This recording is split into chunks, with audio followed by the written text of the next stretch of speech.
musical theatre production based on the life of a young girl on a quest to find a self-identity. Throughout the play, various themes are explored during a sacred world of drama, music and rituals of the Basotho female initiatives, where young girls drawn into by fate. And to unpack all this and more is director of Paleho, Lebo Leisa, and Nthabiseng Mojaki, who plays Manoko in Paleho. Good morning. Thank you for joining us. How did I do on the pronunciations? You did quite well. You did I was quite well. practicing. Yes. Paleho. Paleho. I mean, what was the inspiration behind staging this play? Oh my God. I think the idea for this piece came with a lifelong fascination with Basotho cultural practices. You know, I've always had an intention of telling Sesotho content that will embrace mostly the Basotho music, the culture itself and the language, proudly so, without being apologetic, telling our own African tales in our own African languages. I think I've always wanted to tell a story for women, narrated by women, from a women's perspective, you know, without the content being distorted by anyone. Nthabiseng, before we rope you in, Lebu, in terms of the relevance of the play, why do you think it was so necessary to bring this inspiration and this fascination to life? Oh my God, I think the relevance of it comes with the fact that it's a timeless product.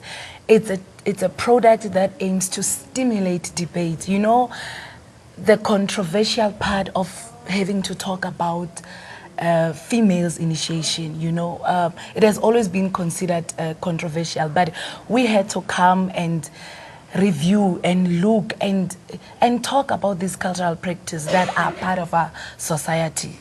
Yes. And Nthabiseng, of course, you are part of this production. Yes, I am. What is the role you play? How have you come to embody and embrace the essence of what the character stands for? The role that I play is Manoko. She is the instructor at the female initiation school. So you have this hardcore woman who is teaching these women to stand up, to be women that can stand up for themselves, the women that can carry forth the culture, that can carry forth the families. And there are so many lessons embodied in what she teaches, as ruthless and harsh as she may seem to be. But she tells them they have to have respect, they have to have endurance, and they also have to keep the secrets within their families, to protect their families. You cannot go around broadcasting what's happening in your home and stuff like that. Having been abused and by the father also, and they kill the father somehow. But yes, without giving away too much. I'm not giving much. But all I'm saying is, all of this turned her into a difficult, hard woman.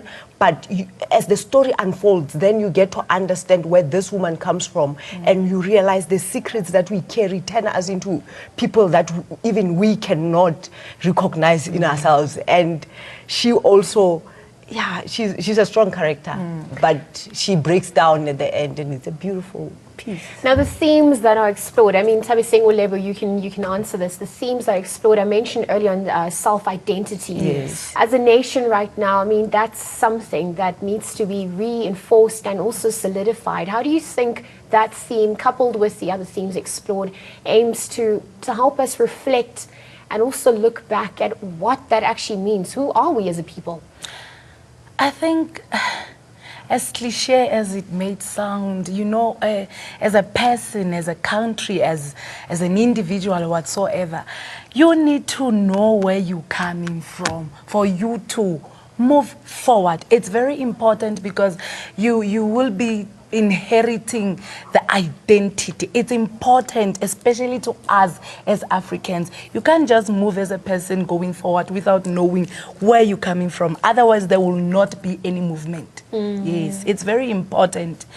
What was the growth that you experienced throughout the journey? I mean, you were performing last night. Kudos. I know that sleep has not been on the agenda for you as well. But you obviously, everything we embark on, there is growth and there's reflection as well. So far, how have you grown through this project, and what have you learned through your character and just the lessons working with the cast and crew that you have? It has been an incredible journey. We are women, and you know what that is like, having an all women cast. We had to go through adjusting, knowing each other, and embracing this project. The most important thing about it was we all believed in the project. When I first saw this project, that's me, when I first heard about the project, and I was like, wow, finally somebody is telling a story in my language, and going back to an issue that I always thought, wow, okay, this is a little bit scary, and these women, it was more like a taboo kind of subject, and having to delve into it and now go into research and find who you can be within that particular story. It was an intriguing yet difficult journey for me. And for you, Level? And just to add on that, because we are working with women who are, others are academics within the project, others have so much experience in the in theater.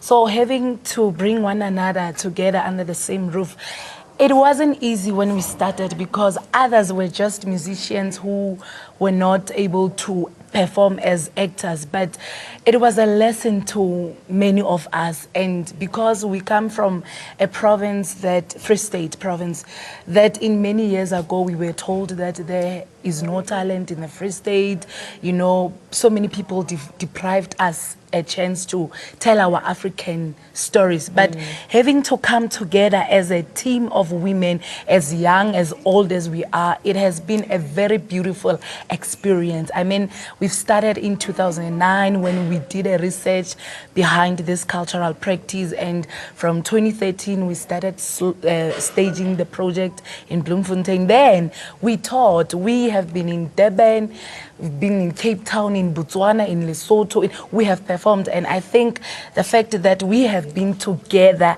as a team actually opened other avenues for every one of us. Now, of course, we're running out of time, but we know it opened on the 13th of October. It's running until the 5th of November. It's staging at the State Theatre.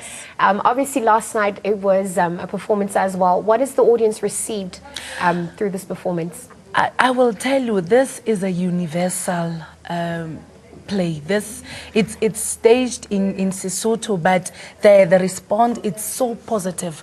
People are loving it. We had German people coming from Germany, and they loved it. So the performance have been received so well. And there's plenty more to come, of course. That is Paleho. It is taking place at the State Theatre until the 5th of November. It's time for a break. We'll be right back.